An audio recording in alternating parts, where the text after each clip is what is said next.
Just moved into my inherited house, and the HOA president is already demanding my key. Beverly Sinclair, the neighborhood's self-appointed queen, stood on my porch claiming community safety required a spare. She did not know she was dealing with a professional security systems engineer. Instead of handing over a physical key, I transformed the place into a biometric fortress. When she threatened me again, I simply told her, "Want in? Bring your finger here." This was not just about a lock. It was the start of unmasking a massive embezzlement scheme. Watch as I use technology and law to bring her down. The silence of the suburbs has a specific, suffocating frequency that most people mistake for peace. But to me, it felt like a low-voltage hum of hidden agendas. I had been in my late Uncle Arthur's house for 48 hours, surrounded by half-unpacked boxes and the scent of old cedar, when the first intrusion occurred, at exactly 10 a.m. on a Tuesday. A sharp, rhythmic rapping hit the solid oak front door. I opened it to Beverly Sinclair, a woman whose hair was a rigid helmet of spray and whose smile was as sharp as a surgical scalpel. She thrust a laminated folder toward my chest without a word of welcome.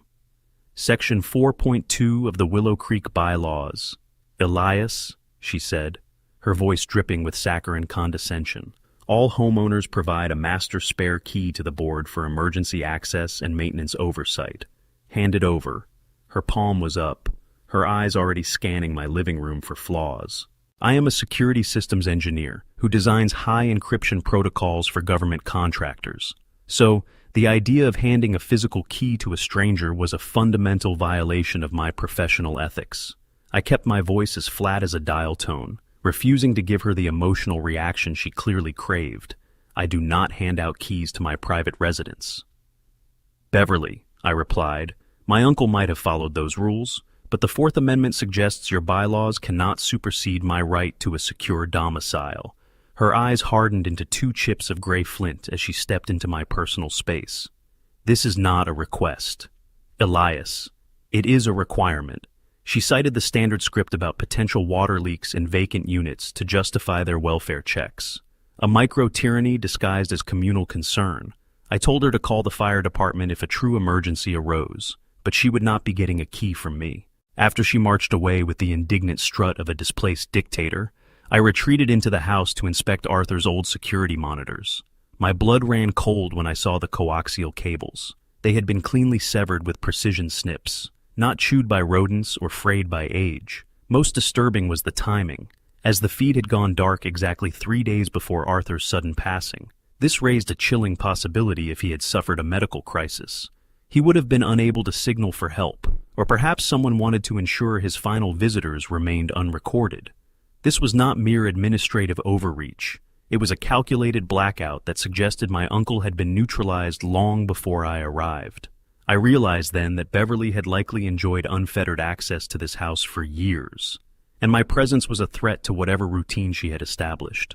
I bypassed the local hardware store and went straight to my professional kit, pulling out a prototype biometric scanner with a haptic feedback loop.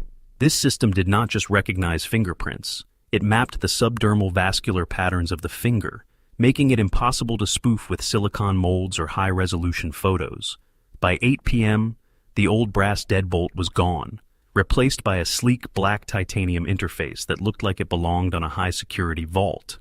I programmed the system to log every failed attempt and to send an encrypted alert to my phone the moment the sensors were touched. The house felt different now, shielded by a digital barrier that no master key could ever bypass. I knew Beverly would return, weaponizing the bureaucracy she sat atop, but I was now operating on a technical level she could not even begin to comprehend or circumvent. The next morning, a bright orange envelope was wedged into my screen door, the color of a biohazard warning, or a crime scene marker. Beverly was moving with a terrifying, expedited aggression, completely bypassing in the standard 30-day grace period usually afforded to new residents in Willow Creek. The formal notice assessed an immediate fine of $250 for my non-compliance with the key mandate. It went further, declaring my refusal a fire hazard under an obscure municipal code and scheduling a mandatory emergency inspection for Thursday morning at 9 a.m. The ultimatum was written in a looped, predatory script if I was not present to grant entry. The board would summon a locksmith to force the door at my expense. She was coming in, and she was using the law as a battering ram to break through the front door.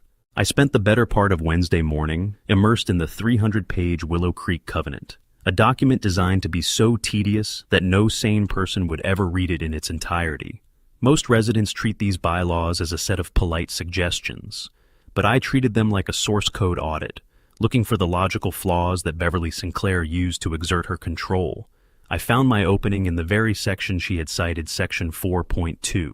The text did not explicitly state that a homeowner must provide a physical brass key. Rather, it mandated that the owner provide a reliable method of emergency entry to be maintained by the board. It was a semantic loophole, a tiny crack in her administrative armor that I was more than happy to exploit with surgical precision. I drafted a formal response, documenting my installation of the biometric system and stating that I was prepared to grant the board their mandated access immediately upon their arrival. Thursday morning arrived with a gray, oppressive mist that clung to the manicured lawns like a wet blanket. At exactly 9 a.m., a black SUV pulled into my driveway, followed by a nondescript white van with a locksmith's logo plastered on the side. Beverly stepped out of the SUV, flanked by two other board members who looked like they had been conscripted into a war they didn't understand. She marched toward my porch, her heels clicking against the pavement with the rhythm of a firing squad. I was waiting for them, leaning against the doorframe with a tablet in my hand and a calm expression that I knew would infuriate her more than any shouting match ever could. "You are late, Beverly," I said, glancing at my watch as she reached the bottom step. "I trust you brought the necessary paperwork for this emergency inspection, as required by the state housing statutes." She ignored my comment, gesturing instead to the burly man in the jumpsuit standing behind her. "This is Mr. Henderson," she announced, her voice booming so the neighbors could hear. "Since you have refused to provide the master key, he is here to facilitate entry and replace your non-compliant lock with a standard HOA-approved cylinder. You will be billed for the labor, the parts, and the administrative oversight fee of $500. I didn't move an inch, blocking the doorway with a relaxed but immovable posture. "I am afraid Mr. Henderson will be wasting his time today," I replied, holding up the tablet to show the live feed of my biometric interface. "I have complied with Section 4.2 by providing a method of entry. My system is active, and I am ready to enroll your biometric data right now so you can have the access you so desperately crave." The confusion on her face lasted only a second before it was replaced by a mask of pure, unadulterated rage. "A fingerprint," she hissed, stepping onto the porch until she was inches from my face. "I am not giving you my biometric data. Elias, you will hand over a physical key or we will take this door off its hinges."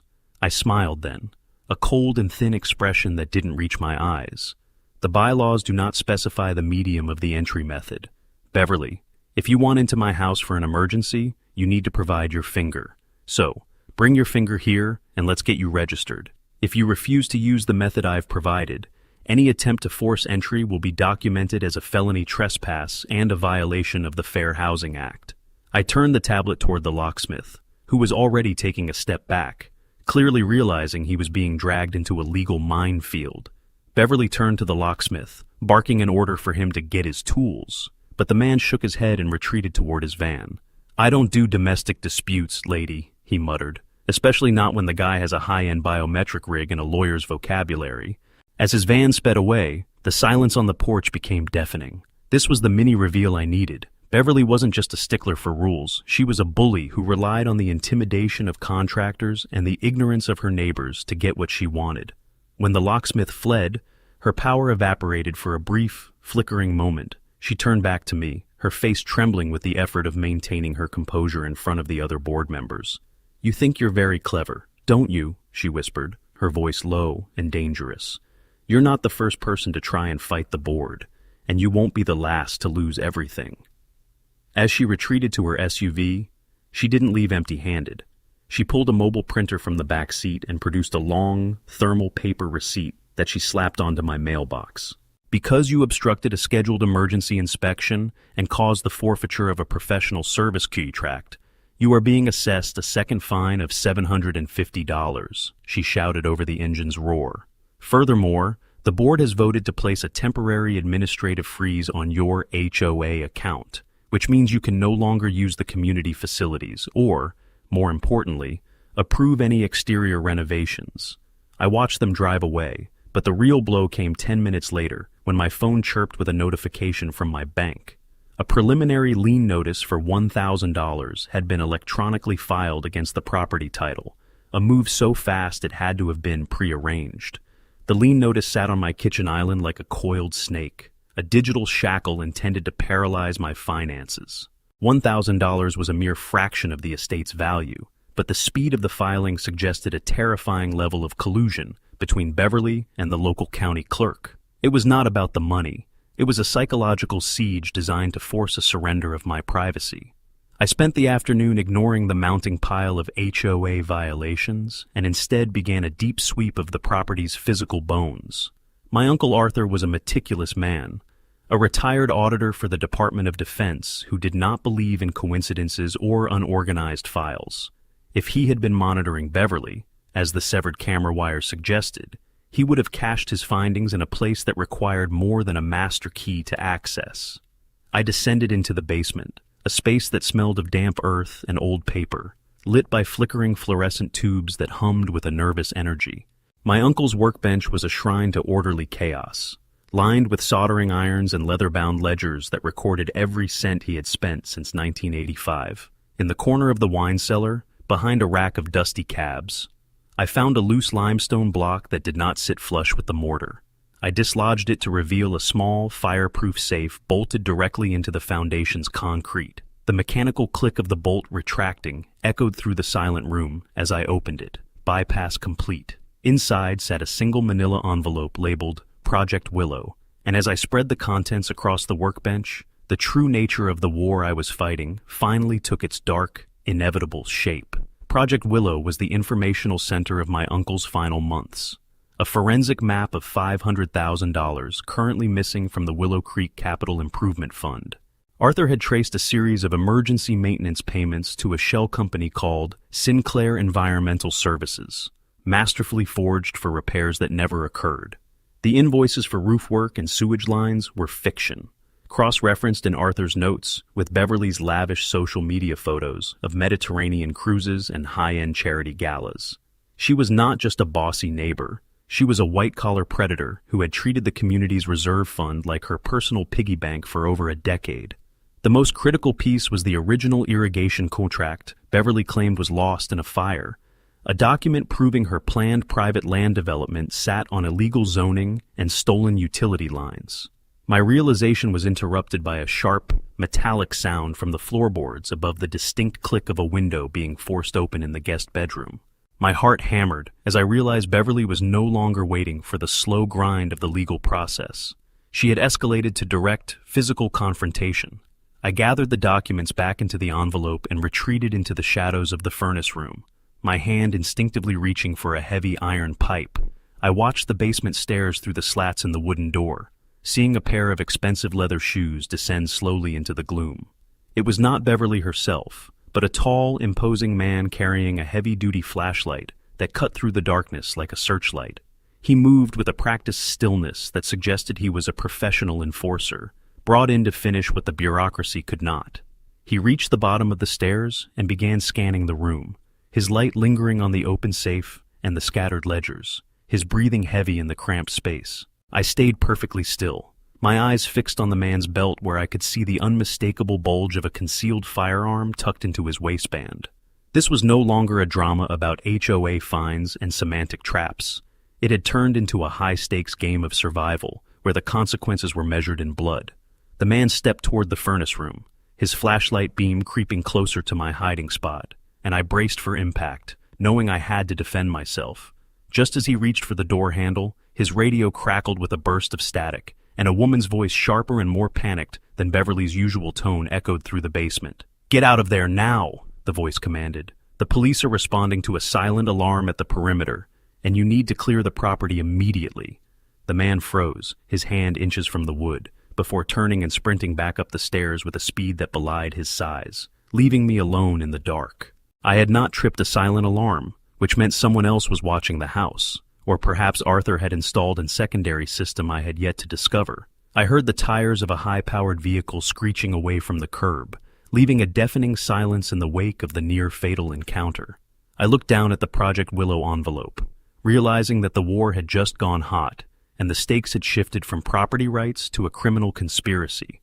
I was a witness to a felony, and the primary question was no longer about the house, but whether I would live to see justice.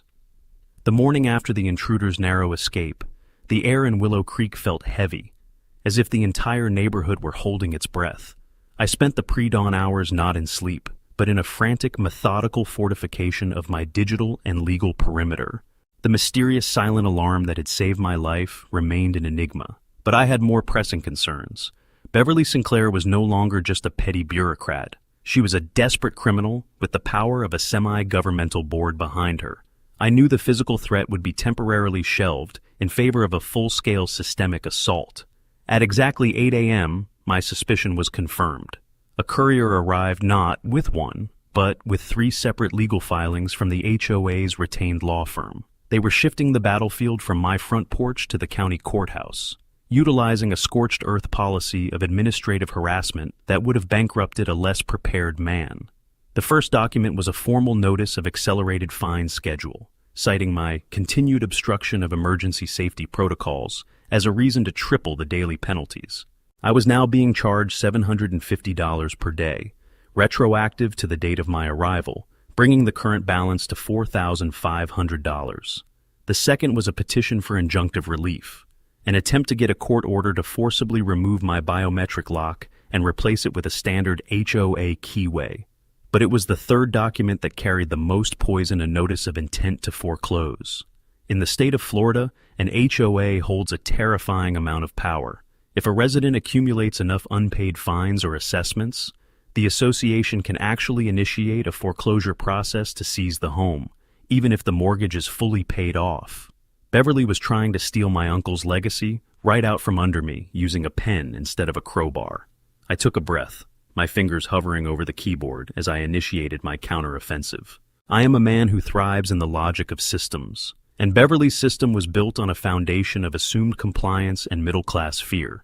She expected me to hire a lawyer and spend months arguing in circles while the fines piled up, eventually forcing me to settle just to save my home. Instead, I bypassed the local legal circus and filed a formal grievance with the State Department of Business and Professional Regulation, DBPR, under Section 720.303 of the state statutes. An HOA is required to provide any member with access to all official records within 10 business days of a written request. I didn't just ask for the minutes of the last meeting. I demanded a forensic accounting of every dollar spent from the Capital Improvement Fund over the last 5 years, specifically targeting the Sinclair Environmental Services invoices. I sent the request via certified mail with return receipt requested, ensuring that every second of their delay would be doused in legal gasoline. By 11 a.m., I was at the county building, filing a Notice of Contest of Lien. This move was a tactical maneuver designed to force the HOA to either file a lawsuit to prove the validity of the lien within 90 days or lose it entirely. Most homeowners wait for the HOA to act, but by contesting it immediately, I was seizing the initiative and putting Beverly's legal team on a ticking clock. I watched the clerk stamp my documents with a rhythmic, satisfying thud, knowing that each ink-stained page was a brick in the wall I was building around myself. I was not just fighting for a house. I was performing a stress test on the very bureaucracy that Beverly used as her personal weapon. The retaliation was swift and characteristically petty. By 2 p.m., a bright yellow notice of violation was taped to my garage door, claiming that the color of my curtains, a neutral gray, violated the community's aesthetic guidelines, which mandated eggshell or off-white window coverings. The fine was a symbolic $100. But it was accompanied by a more serious order to cease and desist regarding my use of the home's exterior lighting. Beverly was trying to blind my security cameras by claiming the infrared sensors interfered with the natural nighttime ambiance of the street. It was a classic move of a cornered animal, biting at anything within reach to see what would draw blood. I responded by installing 3 more high-definition, low-light cameras, each one meticulously hidden behind the very eggshell-colored curtains she had demanded. By late afternoon, the pressure shifted from the legal to the physical. A city inspector, a man named Miller who looked like he'd rather be anywhere else, knocked on my door. He told me he had received a high-priority tip from the HOA regarding a possible unauthorized structural modification in my basement specifically, a hidden room that violated the municipal fire code. I knew exactly where that tip had come from. Beverly wasn't just trying to get in anymore. She was trying to use the city's power to find the safe she knew was hidden down there. I didn't block him. Instead, I practiced what I call aggressive transparency. I invited him in, showed him my permits for the biometric lock, which I had filed online hours before, and led him straight to the basement, ensuring my body camera was recording every second of our interaction. Mr. Miller looked at the wine cellar, the workbench, and the limestone walls with a bored, professional eye. He found no hidden rooms, no unpermitted wiring, and certainly no fire code violations. In fact, he was so impressed by the quality of my security installation that he asked for my business card. I made sure to hand it to him in full view of Beverly, who was watching from her SUV parked across the street. When he walked back to his car and gave her a dismissive thumbs down gesture, I felt a surge of cold, analytical triumph. She had used her last official favor at the city building, and it had yielded nothing but a clean bill of health for my property. The escalation was reaching a fever pitch, and the financial stakes were now well into the 5-figure range, when including my potential legal fees and the mounting fines. As the sun began to set, casting long, bloody shadows across the neighborhood, I received an encrypted email from an anonymous source. It contained a single PDF, a scan of a bank statement belonging to the Willow Creek HOA, showing a wire transfer of $50,000 made just 3 hours ago to an offshore account in the Cayman Islands. The description for the transfer was legal retainer, emergency defense.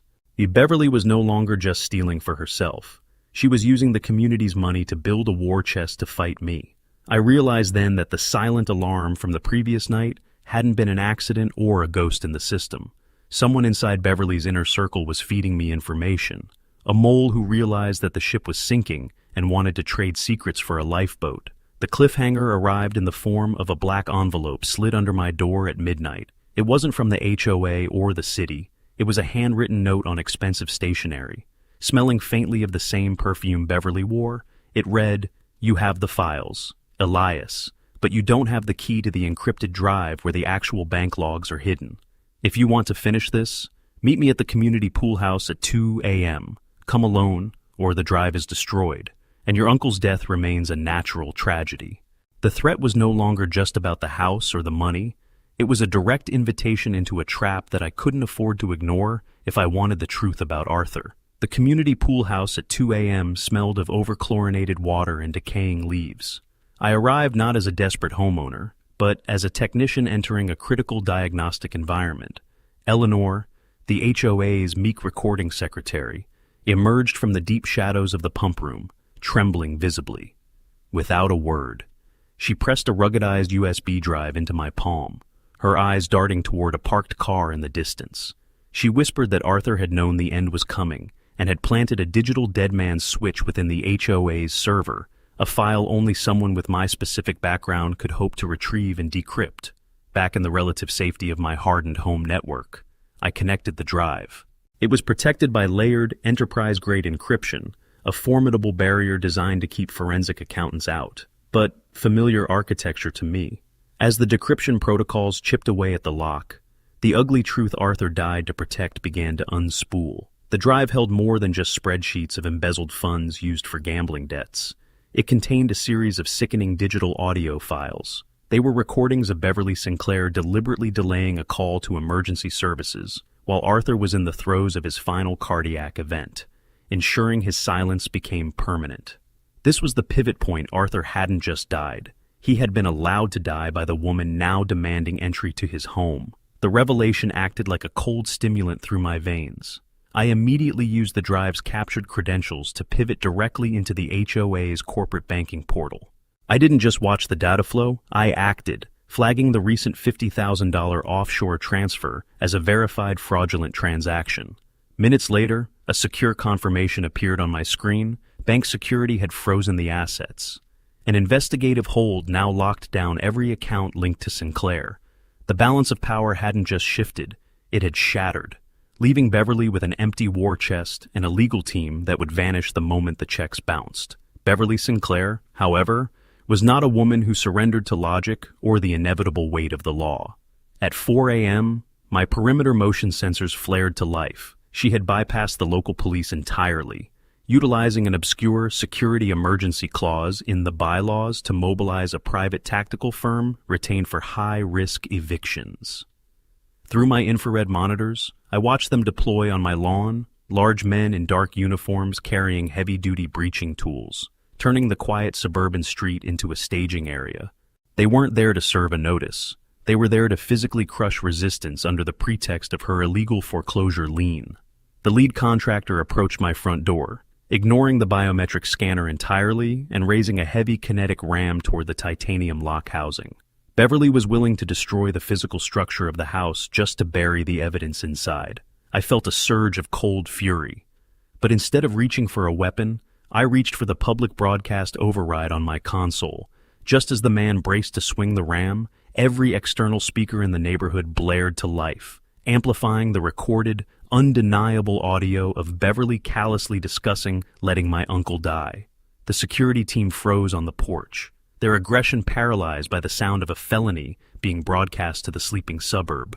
My voice echoed next, calm and amplified, informing them that the actual police were 3 minutes away and that their participation in this illegal breach was being recorded in high definition. Beverly stood at the street's edge, pale in the strobe lights of the arriving cruisers, realizing her private war had just become a massive public crime scene. The blue and red strobe lights of the police cruisers finally faded from the neighborhood at 5 a.m., leaving a heavy, metallic silence in their wake. Beverly Sinclair had not been hauled away in handcuffs yet. The legal system moves with a frustratingly slow, grinding inertia when it comes to white-collar monsters, but the damage to her aura of invincibility was profound. I stood on my porch, watching the neighbors' curtains twitch as they retreated from their windows, their faces pale in the early morning light.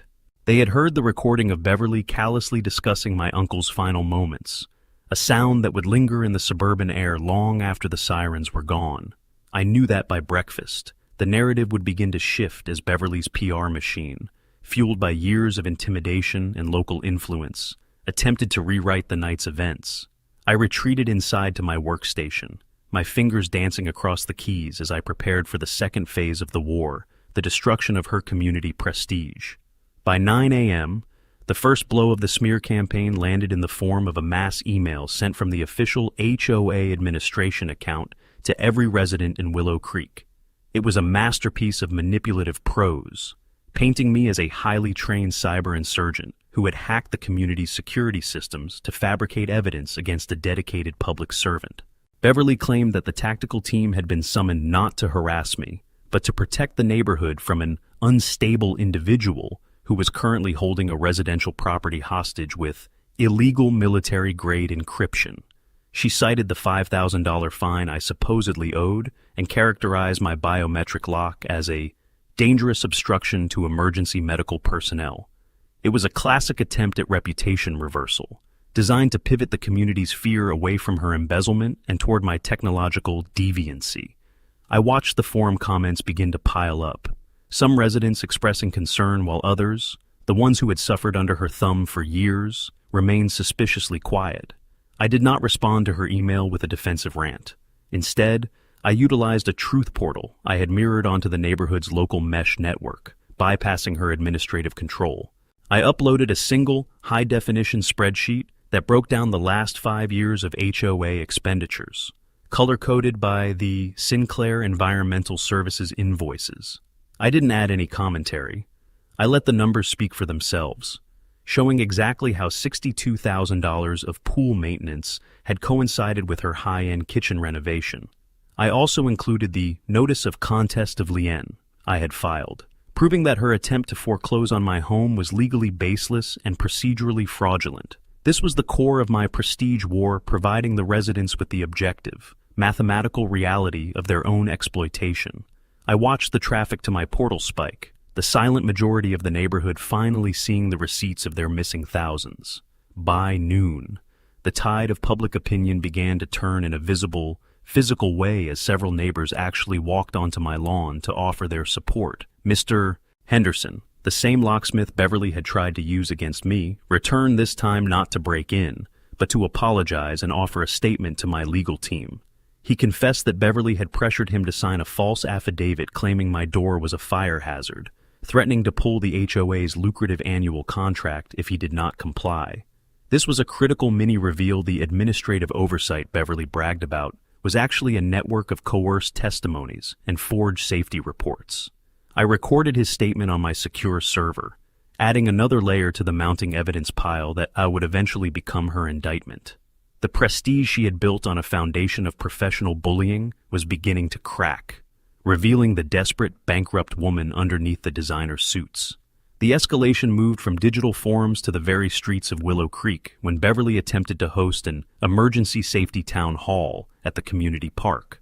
She stood on a portable stage, flanked by 2 board members who looked like they were being held hostage by their own fear of her retaliation. She spoke about traditional values and the sanctity of our bylaws, her voice shaking with a manic energy that suggested she was losing her grip on reality. But the audience wasn't the submissive crowd she was used to. They were homeowners who had spent the last 3 hours studying my truth portal and realizing they had been fleeced. When she tried to reiterate that my biometric lock was the primary threat to the neighborhood, a woman from the back of the crowd shouted out a question. She asked why the HOA's Capital Reserve Fund was currently sitting at $0, despite a recent special assessment of $1,200 per household.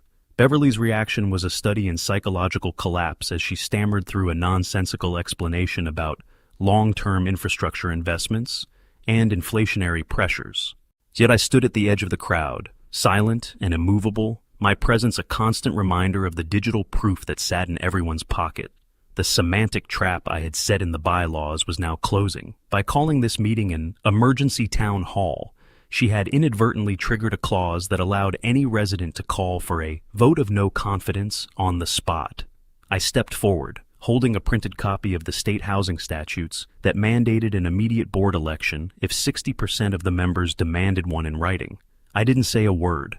I simply held up the clipboard with the first 40 signatures I had collected from the people who had visited my porch that morning. The crowd surged forward, the air thick with the sound of pens scratching against paper and the low hum of collective realization. The mini-reveal that truly broke her came when the treasurer, a man who had been Beverly's loyal shadow for a decade, suddenly stood up and resigned on the stage. He handed me a leather-bound folder containing the original, unredacted bank logs that Arthur had died trying to protect, admitting that he could no longer live with the guilt. He confessed that the tactical security team she had hired the night before had been paid with a check that had just bounced, leading to a service interruption notice from the firm. Beverly Sinclair was now a queen without a treasury, an enforcer without a sword, and a neighbor without a single shred of credibility left. She looked at me with a hatred so pure it felt like a physical heat, realizing that my "bring your finger here" challenge had been the beginning of the end for her entire world. The prestige war was over, and she had lost more than just her reputation. She had lost her immunity. As the sun began to set on the second day of the conflict, I received a final, desperate communication from Beverly's personal lawyer, a man who sounded like he was already looking for a way to withdraw from the case. He offered to drop all fines, lift the lien, and provide a written apology if I would simply delete the portal and hand over the original files from the Project Willow envelope. It was a laughable proposal, a dying gasp of a regime that still didn't understand the man it was trying to bargain with. I didn't even bother to respond with words. I simply sent him a link to the live stream I had set up for the next evening's public reversal meeting. The cliffhanger was a notification on my phone from the state attorney's office. They had reviewed the files and were sending a team to observe the meeting. The trap was fully set, and Beverly was about to walk right into the center of it in front of the entire world. The atmosphere inside the Willow Creek Community Center at 7 p.m. was thick with the scent of floor wax and the electric charge of an impending storm. Every one of the 200 folding chairs was occupied, and the latecomers lined the walls, their faces a gallery of suburban suspicion and newfound clarity. At the front of the room, behind a long mahogany table, sat the remnant of the board, looking like a group of castaways on a shrinking island. Beverly Sinclair was there, of course, dressed in a sharp navy blazer that she clearly hoped projected authority rather than desperation. Her hands were folded neatly on a stack of documents, but the slight frantic tapping of her right foot against the linoleum gave away the internal collapse she was fighting to hide. I stood at the very back of the hall, leaning against the doorframe with my tablet tucked under my arm, a silent observer waiting for the moment the trap would finally snap shut. Beverly opened the meeting with a sharp gavel strike that sounded more like a gunshot in the crowded room, her voice projecting a forced, brittle confidence. This emergency session has been called to address the ongoing security breach and the malicious dissemination of confidential HOA records by a single, uncooperative resident, she began, her eyes finding mine in the back of the room. She spoke for 15 minutes about fiduciary responsibility and legal liability, attempting to frame the Project Willow documents as AI-generated forgeries designed to destabilize our property values. It was a bold, if predictable, move, a final attempt to gaslight an entire community into believing their own eyes were lying to them. She even produced a certificate of authenticity from a private security firm claiming her shell companies were legitimate maintenance vendors, a document I knew she had paid for with the last of the association's petty cash. I didn't interrupt her. I let her climb to the very top of her mountain of lies before I stepped toward the microphone in the center aisle. The room went silent, the kind of heavy, pressurized quiet that precedes a landslide, as I looked up at the woman who had tried to bankrupt me. "Beverly," I said, my voice amplified and steady, "you have spent a lot of time talking about who has the right to access this community's records, but you've forgotten the most important rule of the digital age: a system does not lie. It only records." I tapped a command on my tablet, and the massive projector screen behind her flickered to life, displaying a real-time forensic map of the HOA's main server logs. I pointed to a series of red-highlighted entries dated exactly 48 hours before my Uncle Arthur passed away. These logs show an administrative override of the neighborhood's emergency medical alert system, originating from your personal login, I stated, watching the blood drain from her face. The crowd erupted into a low, angry murmur as I zoomed in on the data packets, showing that the delay in the emergency response to Arthur's house hadn't been a glitch. It had been a manual command. Beverly stood up, her chair screeching against the floor, and screamed that I was hacking the system in real time to frame her. "You are a criminal!" "Elias," she shrieked, her finger trembling as she pointed at me. "You are violating federal laws by accessing these servers." I didn't flinch. Instead, I pulled up a secondary window on the screen, a live authorization from the state attorney's office. "I am not hacking, Beverly," I replied with a cold, thin smile. "I am executing a court-ordered digital audit as a certified state witness. And since you're so concerned about identity and authorization, let's revisit the central theme of this entire dispute. Let's talk about that biometric lock on my front door." I pulled out a small, portable version of the biometric scanner I had installed at my house and placed it on the podium, connecting it to the projector. "Throughout this conflict, you have demanded a key to my house, claiming you needed it for community safety," I told her, my voice echoing off the high ceiling. But the logs from my door's scanner tell a different story. I hit a button, and the screen displayed the failed entry attempts from 3 nights ago, the night the tactical team tried to breach my home. The system recorded a vascular pattern match for the person who attempted to override the lock manually before the contractors arrived. It wasn't a key they were using, it was a high-resolution silicon mold of a fingerprint. I looked directly into her eyes, which were now wide with the primal fear of a trapped animal. The mold was a perfect replica of my Uncle Arthur's thumbprint, a print you could only have obtained by visiting his body before the coroner arrived. The public reversal was instantaneous and visceral, as Beverly's composure shattered into 1,000 jagged pieces. She didn't deny it. Instead, she launched into a frantic, nonsensical justification, her words tumbling out in a torrent of guilt. "I had to get those files. Elias, he was going to ruin everything over a few $100,000, she screamed, oblivious to the fact that 200 neighbors were recording her every word on their phones. He was old and sick, and the neighborhood needed that development project to survive. I did what was necessary for Willow Creek. She was no longer the poised president of the HOA. She was a woman admitting to theft, forgery, and the cold-blooded manipulation of a man's death, all because she couldn't handle the idea of losing her grip on power. The silence that followed her outburst was deafening, a vacuum that sucked the air out of the room as the realization of her depravity settled over the community. The final twist came from the very back of the room, where two men in charcoal gray suits stood up and began walking toward the stage. They weren't neighbors, and they weren't local police. They were investigators from the state's Bureau of Financial Crimes. One of them held up a pair of steel handcuffs, their silver surface gleaming under the fluorescent lights. "Beverly Sinclair, you are under arrest for grand larceny, racketeering, and tampering with evidence," the lead investigator announced, his voice devoid of emotion. As they reached the stage, Beverly looked at the biometric scanner on the podium one last time, her face a mask of bitter irony. She had spent weeks demanding my key, but it was her own identity, her digital and physical footprint, that had finally locked her away. She was led out of the hall in total silence, the Queen of Willow Creek reduced to a disheveled suspect, being guided into the back of a state-issued sedan. As the doors closed behind her, the room remained still for a long moment before a single person began to clap, followed by another, until the sound of applause filled the community center. It wasn't just for me, it was for the return of the truth to a place that had been governed by lies for over a decade. I looked down at my tablet and saw a final notification. The lien on my house had been officially vacated by a judge's emergency order. The competence porn payoff was complete. I had won, not by shouting or by force, but by outthinking a system that had been designed to protect people like Beverly. I packed my gear into my bag, feeling the weight of the last 2 weeks finally lift from my shoulders. I was no longer an intruder in my uncle's house. I was the man who had cleared his name and secured his legacy. The cliffhanger for the final chapter was a small, unassuming detail I noticed as I was leaving the stage. Eleanor, the secretary who had given me the USB drive, was sitting in the front row, a faint, knowing smile on her face as she watched Beverly being driven away.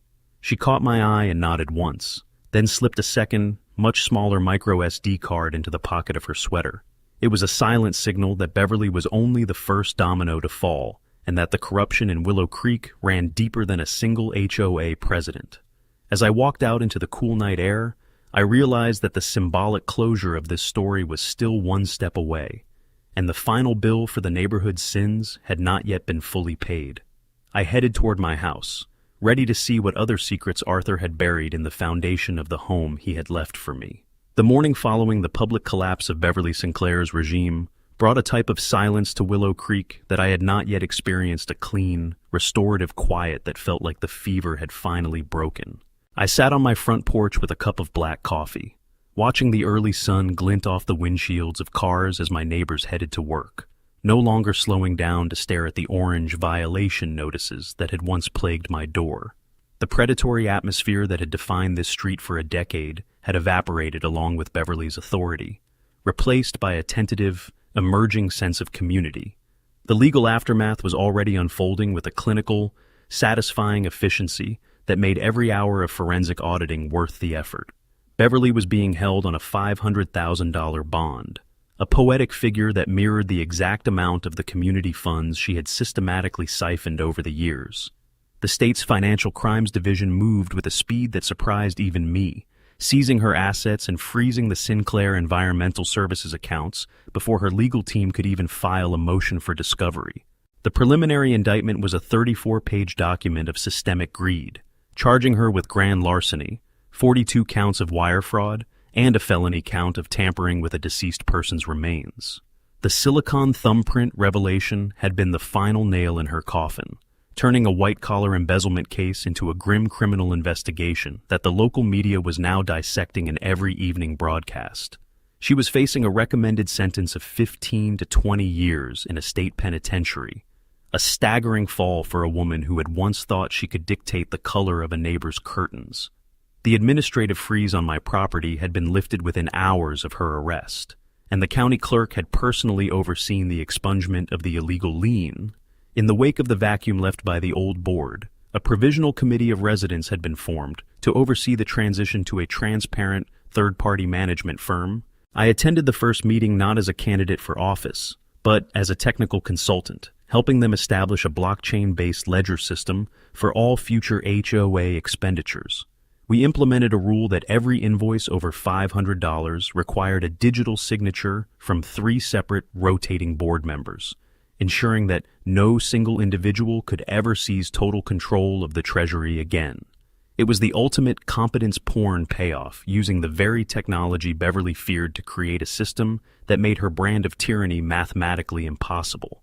The community's reserve fund, though depleted, was being slowly replenished by the court-ordered restitution from Beverly's seized estate, including the proceeds from the sale of her luxury SUV and her Mediterranean vacation home. Eleanor, the secretary who had been my silent ally, finally came to see me on my porch a few days later. Her demeanor transformed from a trembling shadow to a woman who had reclaimed her dignity. She explained that the micro SD card she had slipped to me contained the encrypted backups of all the emails Beverly had deleted messages that implicated 2 local council members in the zoning fraud scheme. I didn't keep the card. I handed it directly to the state investigators, choosing to remain a private citizen rather than a professional vigilante.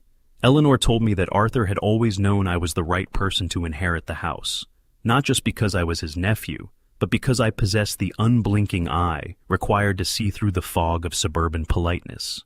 We sat in silence for a moment, acknowledging that while the system was flawed, it was the persistent application of truth that had eventually forced it to work. The house itself seemed to breathe easier now that its secrets had been brought into the light, and its previous owner's memory had been vindicated. I spent the weekend removing the more aggressive layers of my security system, the hidden cameras, the signal jammers, and the high-decibel public broadcast speakers. They were weapons of war, and the war was over. Maintaining them would have made me no better than the woman I had just defeated. I kept the primary biometric lock on the front door, though not out of fear, but as a reminder of the threshold I had defended. It stood as a silent sentinel of personal agency, a physical manifestation of the boundary between a person's sanctuary and the overreach of an entitled collective. The semantic trap of the bylaws had been rewritten to explicitly forbid the mandatory sharing of keys, a change that was now being adopted by 3 other neighboring HOAs. My final act of symbolic closure occurred on a quiet Sunday afternoon when the air was crisp and smelled of wood smoke. I took the titanium biometric housing apart one last time, not to upgrade the software, but to perform a final, meaningful modification. I used a precision laser engraver to etch my uncle's name, Arthur Thorne, into the side of the matte black casing, right next to the sensor plate. It was a tribute to the man who had laid the groundwork for this victory, a way of ensuring that his name was the first thing anyone saw when they approached the home he had died to protect. I reassembled the unit and watched the green status light pulse with a steady, rhythmic heartbeat, signaling that the system was armed and the perimeter was secure. The house was no longer a battlefield or a forensic crime scene. It was simply a home, and for the first time since I arrived, I felt like I truly belonged there. As the sun dipped below the horizon, I saw the new HOA treasurer walking down the sidewalk, a man named Marcus who had spent 20 years as a school principal. He stopped at the edge of my lawn, looking at the sleek black lock with a mix of curiosity and respect, but he didn't step onto my porch without an invitation. He waved a friendly hand and asked if I'd like to join the neighborhood barbecue next weekend, a simple, normal request that carried no hidden agenda or administrative threat. I smiled and told him I'd be there, and that I'd bring the drinks. He nodded, satisfied, and continued his walk, leaving me alone in the fading light. I realized then that the greatest victory wasn't the arrest or the restitution. It was the fact that a neighbor could walk past my house without wanting anything from me but a polite, "Hello." I stood up and walked toward the door, my thumb pressing against the scanner with a familiar, effortless click. The bolt retracted with a sound of solid, undeniable finality, a mechanical period at the end of a long and difficult sentence. I didn't need to tell anyone to bring their finger here anymore, because the only person whose identity mattered at this threshold was mine. I stepped inside and closed the door, the heavy oak frame sealing out the noise of the world and leaving me in the peaceful, well-earned sanctuary of my own making. The justice I had sought was not a grand, sweeping gesture, but a quiet, procedural reality that now lived in the very hardware of my life.